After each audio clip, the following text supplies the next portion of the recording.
आई माझ्या ना सगळ्या मैत्रिणी पार्क मध्ये फिरायला चालल्या, मी पण जाऊ?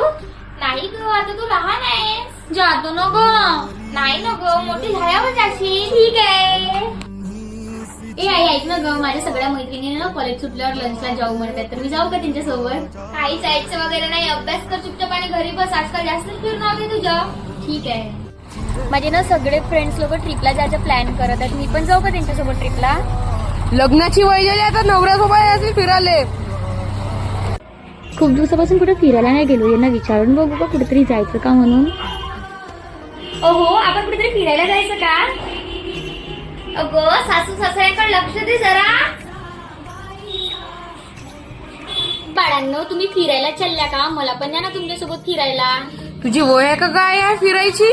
हो नाही, आम्हाला थोडीशी प्रायव्हसी द्या ना. लहानपणीपासून मनामध्ये एकच विचार चालू आहे की बाईच्या जातीला खरंच आजही स्वातंत्र्य मिळालं आहे का? कुठेतरी जायचं असेल, काही काम करायचं असेल, त्याआधी तिला विचारावं लागते आणि माणसाच्या जातीला हे सगळं नाही करावं लागत. तुम्हीच सांगा.